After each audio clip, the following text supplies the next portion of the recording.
Donc vous êtes directeur RSE de l'école Kedge, d'une grande école. Alors comment l'enseignement supérieur se place-t-il d'abord? Donc on va être sur quelque chose d'assez global. Que fait l'enseignement supérieur par rapport à la transition énergétique là, et plus globalement le développement durable et la RSE, on en a parlé aussi? Bonsoir à tous. Le rôle de l'enseignement supérieur est juste absolument gigantesque. Dans le monde universitaire, je mixe les business schools et toutes les autres universités et autres écoles, on est souvent très très fiers des grands capitaines d'industrie qu'on forme, des prix Nobel, des entrepreneurs absolument géniaux.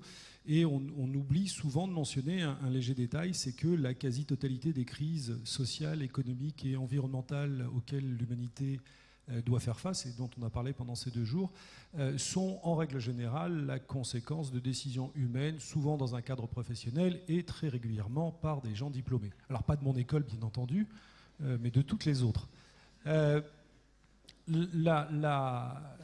Donc c'est accessoirement pas un détail, c'est-à-dire que les gens qui ont inventé les subprimes sortent de chez nous. Ceux qui ont inventé... Alors on n'a pas besoin d'être très bien formé pour inventer la déforestation et le travail d'enfant, mais on sait bien faire aussi, hein, dire le dumping social et environnemental, on sait quand même un peu ce qu'on a formé. Avec des dogmes qu'on a passés. Évidemment, on n'est pas coupable du comportement déviant de tous nos étudiants, mais on a une claire responsabilité. Jusqu'à il n'y a pas très très longtemps, à un niveau institutionnel, il était courant dans les business schools de dire que la seule responsabilité d'une entreprise, c'était de gagner de l'argent pour ses actionnaires. Alors les choses évoluent. La très très bonne nouvelle, c'est que dans tous les établissements, publics, privés, grands, petits, etc., il y a des gens géniaux, des profs complètement engagés, du personnel administratif, des étudiants de plus en plus qui ont envie justement de mettre le développement durable ou la RSE un peu partout. Le problème, c'est que ces gens, en règle générale, ils n'ont pas beaucoup de pouvoir.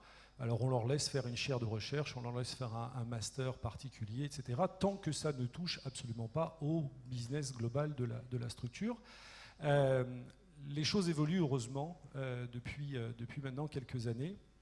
Et donc moi, si je prends l'exemple de la RSE dans une école de management comme Kedge, j'ai grosso modo 5 métiers. Un premier, c'est moi, j'ai la chance de faire partie des quelques extraterrestres où je suis directeur avec un budget et une équipe dédiée depuis maintenant un peu plus de 11 ans. Donc j'ai bien conscience de cette grande chance. Et donc, un de nos métiers, c'est de faire le lien entre l'entreprise, un petit peu ce que vous expliquiez hier au niveau de l'école de Subdeco. On a fait des chaires de recherche, c'est-à-dire faire le lien entre les entreprises, de façon plus générale, les organisations, la société et le monde académique. Donc on a monté des chaires sur la finance responsable, sur l'économie circulaire, etc. etc. Deuxième rôle, c'est de travailler avec l'ensemble du corps professoral pour non pas former des directeurs de développement durable, c'est très bien de le faire, hein, mais moi ce qui m'intéresse, c'est de former des directeurs financiers, RH, supply chain, etc., qui intègrent ça, parce que sinon les pauvres directeurs de développement durable passent leur vie à se battre en interne plutôt qu'à résoudre les problèmes. Donc comment est-ce qu'on a une approche? Donc ça veut dire travailler avec l'ensemble du corps professoral, ça veut dire travailler avec l'ensemble des patrons de programmes, etc. Et puis évidemment, comme n'importe quelle organisation, on pollue et on discrimine, alors pas volontairement, hein. Bien entendu, on n'est pas tout à fait représentatif de la société française en termes de handicap, etc., en termes de diversité. Donc il y a des vrais enjeux. On a pas mal d'actions, comme beaucoup d'écoles, heureusement, hein. Et puis la partie environnement, on envoie nos étudiants à l'autre bout de la Terre. Donc évidemment, on a un bilan carbone qui n'est pas forcément super top. On consomme de l'énergie, etc. Donc là, on met des panneaux solaires, des vélos électriques, on fait du tri sélectif, on vient de monter le compost, etc., etc. Le dernier métier, et c'est quelque chose que je voulais partager avec vous aujourd'hui, c'est à partir du moment où on fait partie des écoles qui, j'aime pas dire les leaders, parce que quand les autres sont pas bons, c'est facile d'être bon, mais parmi les moins mauvais, on va dire au niveau international, sur cette thématique, on a aussi une responsabilité de tirer le marché vers le haut. C'est-à-dire globalement, même si j'arrivais à faire que 100% de mes 12 000 étudiants sortent en étant des gens absolument fabuleux et complètement responsables, etc., par rapport aux 7 milliards de personnes sur la Terre, ça ne bougera pas suffisamment, ou en tous les cas pas suffisamment vite. Et donc la question, c'est comment est-ce qu'on arrive à faire que l'ensemble de l'enseignement supérieur, et je ne parle pas que des business schools, hein, je parle du monde universitaire dans le monde, puisse changer. Donc j'ai la chance... en 2012 de représenter à la fois la conférence des grandes écoles, donc tout ce qui est business school, école d'ingénieurs, etc., et la conférence des présidents d'université, donc pour les universités publiques, au sommet de la Terre. Et on a monté différentes initiatives, entre autres avec Brice, qui était là hier soir, sur l'enseignement, pour justement montrer que l'enseignement est prêt, enfin, a un rôle à jouer et est prêt à jouer ce rôle-là. Une des initiatives qu'on a lancées, que je voudrais partager, c'est quand j'étais au sommet de la Terre, j'étais assez démoralisé par le niveau, pour être tout à fait franc, assez pitoyable, non pas de tous heureusement, mais d'une bonne partie de nos dirigeants politiques et économiques, voire de nos experts qui, dès qu'ils sortent de leur domaine d'expertise, ont absolument des connaissances qui sont proches de la brève de comptoir. Le vrai problème, c'est que ces gens-là, parce que ce sont des experts, parce que ce sont des leaders, ont pas mal de followers. Et donc, si ces gens-là font l'erreur de dire une bêtise, eh bien, il y a malheureusement beaucoup de gens qui croient cette bêtise, et nous, on rame derrière pour repartir, et on l'a vu un certain nombre de fois. Et on a une idée assez simple, en fait. Si vous voulez faire vos études à Kedge, mais à Subdeco, La Rochelle, etc., on ne va pas vous demander d'être un prof d'anglais, mais on va vous demander de savoir parler 3 mots d'anglais. Et donc, pour vérifier que vous savez vous débrouiller un peu d'anglais, on vous demande de passer un test qui s'appelle le TOEFL, entre autres, ou si vous faites un MBA chez nous, on vous demande de passer un GMAT. Et on s'est dit, mais pourquoi est-ce qu'on ne fabriquerait pas, pour s'assurer que l'ensemble des diplômés de la Terre entière soient suffisamment équipés pour prendre des décisions en conscience. Encore une fois, hein, je ne parle pas des gens qui vendent des armes à des gamins. Je ne parle pas des gens qui sont complètement pourris. Ça, c'est un autre sujet. Le problème, ce sont les gens bien, comme tous ceux qu'on connaît, qui, parce qu'ils ne savent pas, ne se sont pas posé la question, pour plein de bonnes et de mauvaises raisons, alors qu'ils ont accès à l'information, ont derrière des comportements qui vont avoir des impacts négatifs, et tous ceux dont on a cité pendant ces 2 jours. Et donc, pourquoi est-ce qu'on ne fabriquait pas un espèce d'outil qui permettrait de s'assurer justement de ce niveau minimum. Enfin, voilà. Et donc on a monté cet outil. Donc c'est une ONG qui a été financée d'abord par Kedge et puis de façon plus générale. Donc on a fait un outil de bien commun par plusieurs universités et entreprises. Comment est-ce qu'on pourrait diffuser cet outil? Donc aujourd'hui c'est un QCM en ligne, hein, quelque chose d'assez simple. On a une base de questions qui sont partout les mêmes dans le monde. Le test, il est faisable, vous pouvez le passer si vous voulez cet après-midi en japonais, en chinois, en russe, ou en français bien entendu.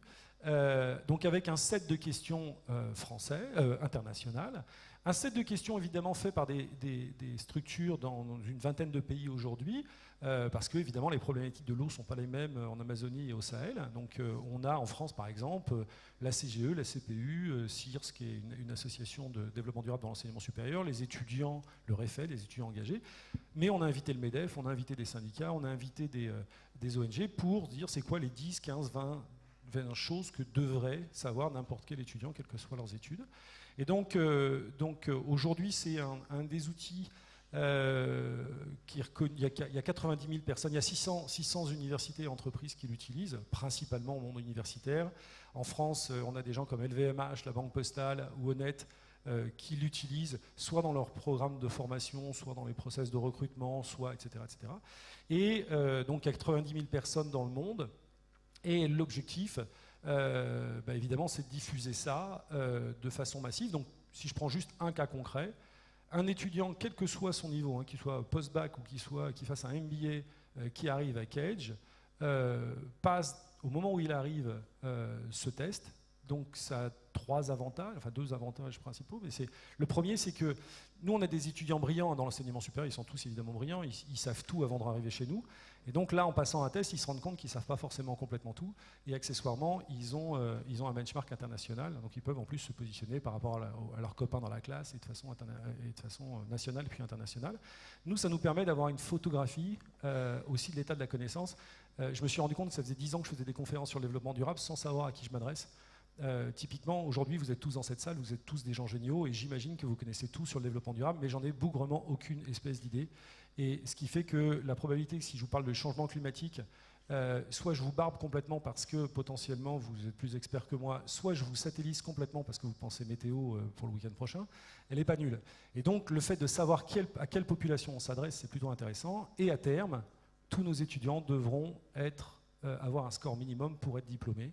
Donc là, on est en train de travailler sur un mode donc là plutôt de certificat qui devrait arriver dans quelques années. Et pour qu'on comprenne mieux, un exemple de question pour ceux qui se prépareraient, sans tout dévoiler, parce que alors les questions, les questions, accessoirement, elles couvrent l'ensemble des objectifs du développement durable. C'est ce qui fait, oui, petit détail, que c'est devenu un outil officiel de suivi des ODD. Donc chaque année, au forum politique de haut niveau qui a lieu à New York aux Nations Unies, on présente un rapport que vous pouvez utiliser, qui permet d'avoir cette photographie chaque année.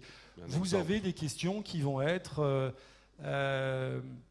alors, une question en France ou sur l'international. Il est évidemment complètement interdit. L'esclavage est aujourd'hui interdit dans un paquet de pays, enfin une grosse majorité des pays.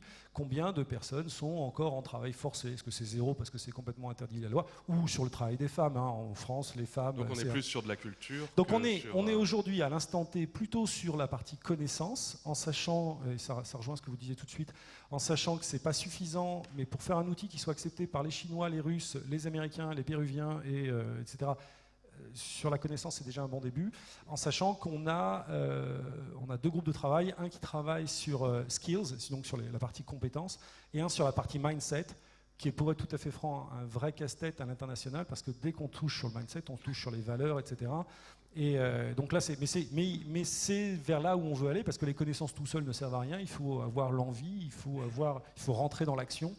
Et donc l'objectif, c'est qu'on arrive d'ici 2030 à avoir au moins 1 million de personnes qui le passent par an, en partant du principe que s'il y en a 10% dans ce million-là qui changent quelque chose d'important dans leur vie, potentiellement on pourra faire quelque chose. Et donc puisque vous avez proposé au public de passer le test, on va sur quel site? On se connecte comment? Sulitest, sulitest.org. Le test est gratuit.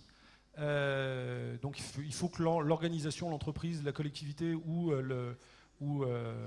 l'école s'inscrivent. Et puis ensuite, on organise des sessions en invitant ses étudiants ou ses salariés avec les questions internationales, les questions nationales, où on a même lancé cette année avec différentes branches des Nations Unies des modules spécifiques. Il y en a un que je vous invite à faire qu'on a monté avec UNDESA sur l'énergie. Donc il y a un module de 10-12 questions, je ne sais plus, spécifique sur le DD7. Le Sulitest, S-U-L-I-T-E-S-T. Suli pour Sustainability Literacy Test, SULITEST.org.